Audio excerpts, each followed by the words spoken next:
Hi, ఎలా ఉన్నారు? అందరూ బాగున్నారా? ఈరోజు మనం సుండకాయ కూర ఎలా తయారు చేసుకోవాలో చూద్దాం.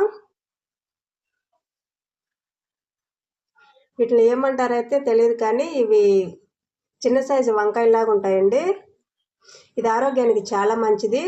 జ్వరం వచ్చినప్పుడు పుచ్చిపుళ్ళు రాకుండా ఉండడానికి, నోరు కొంతమందికి అయితే పొంగిపోతుంటుంది కదా, పుండ్లు వచ్చేస్తుంటాయి. అలాంటి వాళ్ళు తింటే చాలా మంచిది. పిల్లలకి ఇంకా మంచిది. పిల్లలకి చక్కగా పెట్టేయచ్చు దీన్ని.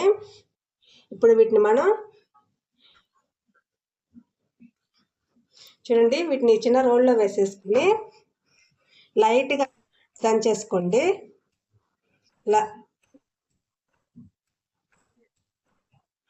ఇలా దంచేసుకొని ఒక గిన్నెలో వేసేసుకుందాం. చూడండి, అన్నీ ఇలా దంచి పెట్టేసుకున్నాను. వీటిని వాటర్లో వేసేసుకొని 2-3 టైమ్స్ బాగా వాష్ చేసుకుందాం. దీంట్లో గింజలు ఉన్నాయి కదా, ఆ గింజలు ఒక 70% వరకు, గింజ అంతా పోయేంత వరకు వాష్ చేసుకుందాం. మొత్తం పోవాల్సిన అవసరం లేదు. చూడండి, శుభ్రంగా ఇలా కడిగి పెట్టేసుకోండి. అన్నీ గిన్నె పెట్టేసుకొని దాంట్లో ఒక 3 టేబుల్ స్పూన్ల వరకు ఆయిల్ వేసుకుందాం. ఇప్పుడు దీంట్లో ఆవాలు, మెంతులు వేసుకుందాం. ఇప్పుడు దీంట్లో పొట్టు తీసేసి పెట్టుకున్న వెల్లుల్లి రెబ్బలు ఒక 10-15 వరకు ఉంటాయి, అవి వేసుకుంటున్నాను.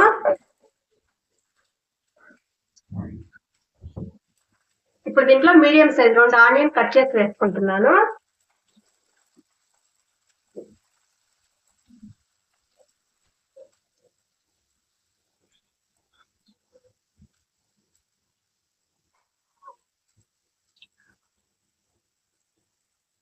కొంచెం కరివేపాకు.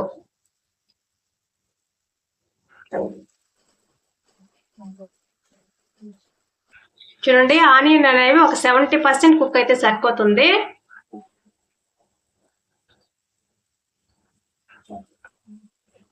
ఇప్పుడు దీంట్లో ఒక పెద్ద సైజ్ టమాటో కట్ చేసి పెట్టుకున్నాను, అది వేసుకుంటున్నాను.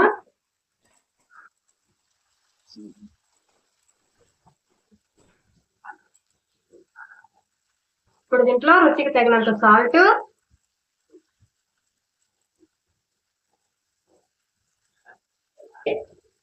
కొంచెం పసుపు, కొంచెం ఇంగువ.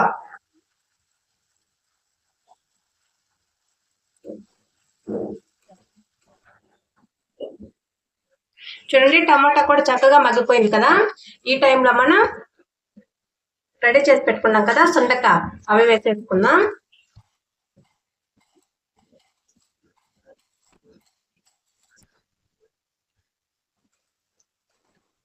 ఇవి ఒక 2 నిమిషాల పాటు కలిపేసుకుందాం.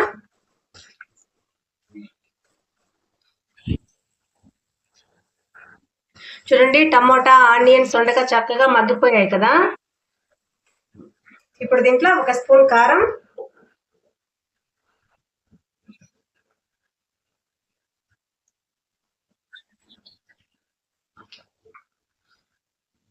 రెండు స్పూన్లు ధనియాల పొడి, ఇదంతా ఒకసారి కలిపేసుకుందాం.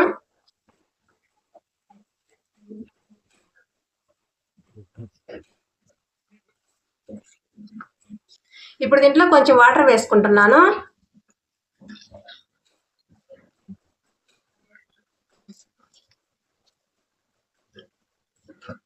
ఈ పచ్చివాసన అంతా పోయి కూర అనేది ఉడుకుతుంది కదా, అంతవరకు దీన్ని ఉడికించుకుందాం. చూడండి, ఆయిల్ అంతా సపరేట్ అవుతుంది కదా. ఇప్పుడు ఈ స్టేజ్లో చింతపండు రసం వేసుకుంటున్నాను. ఒక నిమ్మకాయ సైజ్ చింతపండు నానబెట్టుకున్నాను, ఆ రసం తీసుకున్నాను, అవి వేసుకుంటున్నాను. మీకు కొంచెం పుల్ల పుల్లగా కావాలనుకుంటే ఇంకా కొంచెం చింతపండు ఎక్కువ తీసుకొని వేసుకోండి. ఇదంతా ఒకసారి కలిపేసుకొని మూత పెట్టేసుకొని ఆయిల్ సపరేట్ అయ్యేంత వరకు వెయిట్ చేయండి.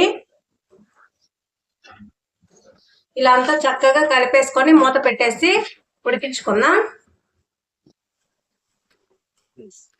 ఇది వేడివేడి అన్నంలోకి చాలా బాగుంటుంది. చూడండి, ఆయిల్ అంతా సపరేట్ అయిపోతుంది కదా. ఈ స్టేజ్లో మనం స్టవ్ ఆపేసుకుందాం. స్మెల్ కూడా చాలా బాగుంది. చూడండి, గ్రేవీ కూడా చాలా చిక్కగా వచ్చేసింది కదా. చూడండి ఎంతో రుచికరమైన సుండకాయ కూర రెడీ అయిపోయింది. చేసుకోవడం కూడా ఈజీయేనండి. దీంట్లో నేను పెద్ద సైజు ఆనియన్ వేశాను కదా, మీరు చిన్న ఆనియన్స్ ఉంటాయి కదా అవి వేసుకొని చేసుకుంటే టేస్ట్ అనేది చాలా బాగుంటుంది. ఈ కూర ఊరే కొద్దీ టేస్ట్ అనేది చాలా బాగుంటుంది. మనకి చేపల పులుసు ఎలాగైతే ఉంటుందో ఇది అలాగే ఉంటుందండి టేస్ట్. ఇది ఒక మంచి ఆయుర్వేదం అండి. నెలకి ఒక్కసారైనా ఖచ్చితంగా చేసుకొని తినండి. ఈ సుండకాయలు కనిపించాయనుకోండి ఖచ్చితంగా తెచ్చుకొని ఇలా తయారు చేసుకోండి. మీకు కూడా ఇది చాలా బాగా నచ్చుతుంది. మీరు ట్రై చేయండి.